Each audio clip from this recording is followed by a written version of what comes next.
പ്രതിപട്ടികയിലേക്ക് സാറിന്റെ പേരുകൾ ഉൾപ്പെടുത്തിയിട്ടുണ്ടെന്നുള്ള വിവരമാണ് വരുന്നത്. എങ്ങനെയാണ് ഈ പ്രതിപട്ടികയിലേക്ക് വരാനുള്ള കാരണം? പ്രതിപട്ടികയിൽ എൻ്റെ പേര് വന്നിട്ടുള്ളതായിട്ട് എനിക്കിതുവരെയും ഔദ്യോഗികമായ യാതൊരു വിവരവും കിട്ടിയിട്ടില്ല. ഇപ്പോൾ ഇവിടെ നേരത്തെ വന്ന മീഡിയയിൽ നിന്ന് മനസ്സിലാക്കുന്നത് 2019 ദേവസ്വം കമ്മീഷണർ, 2019 കാലത്ത് ബോർഡ് ഭാരവാഹികൾ എന്നാണ് കാണിച്ചിട്ടുള്ളത്. ഞാൻ 2019 മാർച്ച് 14 വരെ കമ്മീഷണറായിരുന്നുള്ളൂ. അതിനുശേഷം മറ്റൊരു കമ്മീഷണറായിരുന്നു. 2019 നവംബർ 15 മാത്രമേ പ്രസിഡൻ്റ് ആയിരുന്നുള്ളൂ. അപ്പോൾ അതിൽ നിന്ന് ഈ എന്നെയാണോ ഉദ്ദേശിക്കുന്നതെന്നുള്ളതും എനിക്കത് ഒരു വ്യക്തതയില്ല. ഈ കാര്യത്തിൽ എന്നോട് ഇതുവരെ ഒരു ഏജൻസിയും ഒരു കാര്യവും തിരക്കിയിട്ടുമില്ല. അതാണ് അതിനെ സംബന്ധിച്ച് പറയാനുള്ളത്. എന്താക്ഷേപമാണ്, ഏതെങ്കിലും ആക്ഷേപം എനിക്കെതിരെ ഉണ്ടെങ്കിൽ അതെന്താണ് എന്നുള്ളതും വ്യക്തമല്ല. പിന്നെ എന്നെ സംബന്ധിച്ച് പറഞ്ഞാൽ എൻ്റെ ഈ കാലയളവിൽ നടന്നിട്ടുള്ള കാര്യങ്ങൾ തികച്ചും സുതാര്യമായിട്ട് തന്നെയാണ് നടന്നിട്ടുള്ളത്.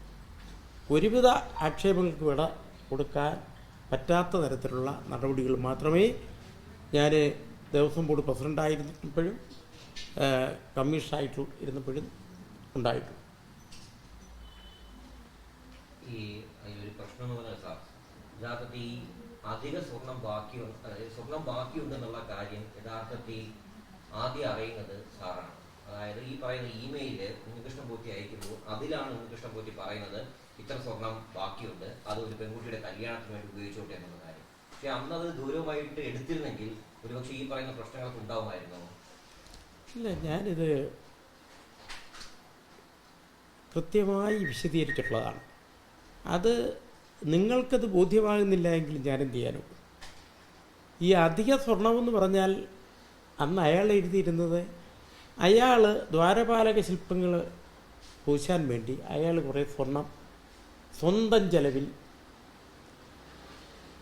സംഭരിച്ചു. പക്ഷെ അത് മുഴുവൻ ശില്പങ്ങൾ പൂശാൻ വേണ്ടി വന്നില്ല. അത് കഴിഞ്ഞ് ബാക്കിയുള്ള കുറേ സ്വർണം അയാളുടെ കയ്യിലുണ്ട് എന്നുള്ളതാണ് ആ മെയിലിലൂടെ അറിയിച്ചത്. അന്ന് മറച്ച് കരുതേണ്ട യാതൊരു സാഹചര്യവും അന്നില്ല. ഇത് ഇന്നിപ്പോൾ 2025 ഈ ഒന്നര മാസം മുമ്പ് വന്ന ഈ വിവാദവും സംശയവും വെച്ചിട്ടാണ് ഈ 6 വർഷം മുമ്പുള്ള കാര്യത്തെ നമ്മൾ നോക്കിക്കാണുന്നത്. ഇന്ന് നോക്കുമ്പോൾ സംശയമുണ്ട്. അന്നങ്ങനെ സംശയത്തിൻ്റെ ഒരു പ്രശ്നമേ അന്ന് വരുന്നില്ല. ദേവസ്വത്തിൻ്റെ സ്വർണം എടുത്ത് അയാൾക്ക് കൊടുത്തതായിട്ട് ഇല്ല. അന്ന് അയാളുടെ സ്വർണം വാങ്ങി ഇതിനു വേണ്ടി ഉപയോഗിക്കുന്നു, അത് കഴിഞ്ഞിട്ട് ബാക്കിയുണ്ട് എന്ന് മാത്രമേ അന്നത്തെ ആ മെയിലിൽ നിന്ന് കരുതാൻ കഴിയുള്ളൂ.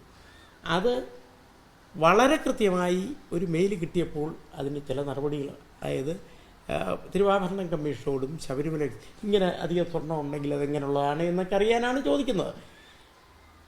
അതിനകത്ത് അന്നൊരു സംശയത്തിൻ്റെ പ്രശ്നമില്ല. ഇവരാരും അങ്ങനെ എന്തെങ്കിലും സംശയമുള്ളതായിട്ട് അന്ന് റിപ്പോർട്ട് ചെയ്തിട്ടുമില്ല. അപ്പോൾ അയാളുടെ സ്വർണം അധികമുള്ളത് എടുത്തിട്ട് ഇങ്ങനൊരു ഈവൻറ്റ് സംഘടിപ്പിക്കാനായിട്ട് ദേവസ്വം ബോർഡിന് അനുമതിയല്ല ചോദിച്ചത്. നിങ്ങൾ പ്രത്യേകം കാണേണ്ട ഒരു കാര്യമാണ്. ദേവസ്വം ബോർഡിൻ്റെ സഹകരണത്തോടു കൂടി ഒരു ഈവൻറ്റ് സംഘടിപ്പിക്കുന്നു. അങ്ങനെയുണ്ട്. പല വ്യക്തികളും പല സ്ഥാപനങ്ങളും പല സംഘടനകളുമായിട്ടൊക്കെ ചേർന്ന് ഇത്തരം കാര്യങ്ങൾ സംഘടിപ്പിക്കുന്നുണ്ട്. ആ നിലയിൽ ദേവസ്വം ബോർഡിൻ്റെ സഹകരണം ആവശ്യപ്പെട്ടതാണ് എന്ന് മാത്രമേ അന്ന് ഞാൻ കരുതിയുള്ളൂ. അന്ന് ഇയാൾ ദേവസ്വം ബോർഡുമായിട്ടൊക്കെ ബന്ധപ്പെട്ട് നേരത്തെ വീട് വെച്ച് കൊടുത്ത ചില സംഗതികളുണ്ട്. പല ജീവകാരുണ്യ പ്രവർത്തനങ്ങൾ നടത്തിയിട്ടുണ്ട്. ശബരിമല അന്നദാനം നടത്തിയിട്ടുണ്ട്. ഇങ്ങനെ കുറേ കാര്യങ്ങളുമായിട്ടൊക്കെ ബന്ധപ്പെട്ട് നിന്ന ഒരാളെന്നുള്ള നിലയിൽ ദേവസ്വം ബോർഡിൻ്റെ സഹകരണം അയാൾ ആ അർത്ഥത്തിലാണ് ആവശ്യപ്പെട്ടതെന്നാണ് ഞാൻ കരുതിയത്. അത് ഇപ്പോഴത് ദേവസ്വത്തിൽ നിന്നെടുത്ത അധിക സ്വർണമെന്നുള്ളൊരു വ്യാഖ്യാനം ഇപ്പോഴത്തെ സാഹചര്യത്തിലാണ് അങ്ങനൊരു സംശയം വരുന്നത്. അന്നില്ല. ഇപ്പോഴാണെങ്കിൽ അങ്ങനെ ചെയ്യില്ലല്ലോ. അങ്ങനെ അത് അന്നായാലും അന്ന് എന്തെങ്കിലും ഒരു സംശയ കാര്യത്തിൽ ആരെങ്കിലും ഉന്നയിച്ചെങ്കിൽ പിന്നെ അത് ചെയ്യത്തില്ലല്ലോ. മാത്രം അങ്ങനെ എന്തെങ്കിലും ഉണ്ടെങ്കിൽ അത് പറയേണ്ടിരുന്ന അന്നത്തെ തിരുവാഭരണ കമ്മീഷണറാണ്. ഇയാൾ ഇതിൽ സ്വർണ്ണത്തിൽ തിരുമറി നടത്തിയിട്ടുണ്ട്, കുഴപ്പമുണ്ടാക്കിയെന്ന് പറയേണ്ട തിരുവാഭരണ കമ്മീഷൻ അങ്ങനെ പറഞ്ഞിട്ടില്ല. അപ്പോൾ അത് ലാഘവബുദ്ധിയോടുകൂടി എടുത്തതല്ല. അത് ഒരു ഇമെയിൽ കിട്ടിയപ്പോൾ അതിന്മേൽ മിനിമം സ്വീകരിക്കേണ്ട നടപടി എന്താണോ അത് സ്വീകരിച്ചു. അത് ഒരു തരത്തിലും ഒരു തെറ്റായ നടപടിയല്ല അത്. ഇപ്പൊ ഈ FIR ഇട്ടപ്പോൾ അന്നത്തെ ഒട്ടുമുഖ്യ പ്രധാനപ്പെട്ട ഉദ്യോഗസ്ഥരുടെയും പേര് പ്രതിപട്ടികയിൽ ചേർത്താണ് ഇട്ടത്.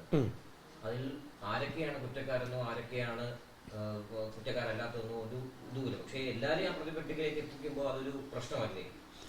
അല്ല, അത് ഞാനത് ഇപ്പം എനിക്ക് FIRൻ്റെ വിവരങ്ങളൊന്നും എനിക്കറിഞ്ഞൂടാ.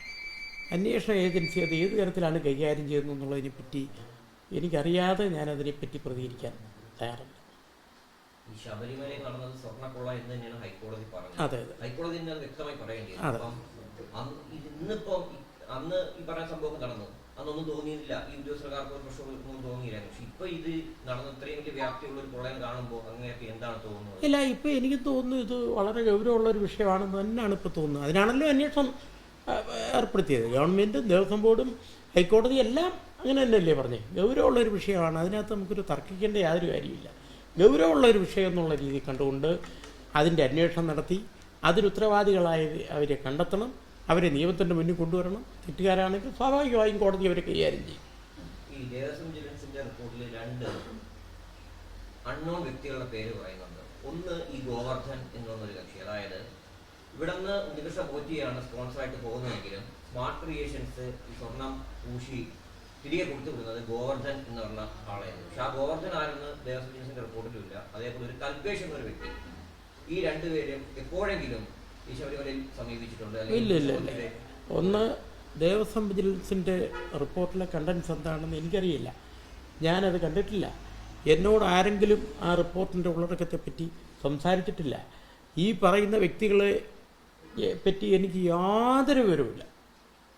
ഗോവർദ്ധനും കൽപേഷ് എന്ന് പറയുന്ന 2 വ്യക്തികളെ പറ്റി എനിക്ക് യാതൊരു വിവരവുമില്ല. ഇല്ല ഇല്ല ഇല്ല ഇല്ല ഇല്ല, അതൊക്കെ ഇപ്പോഴാണ് കേൾക്കുന്നത്. സ്മാർട്ട് ക്രിയേഷൻ എന്നൊക്കെ അല്ല. ഒന്ന്,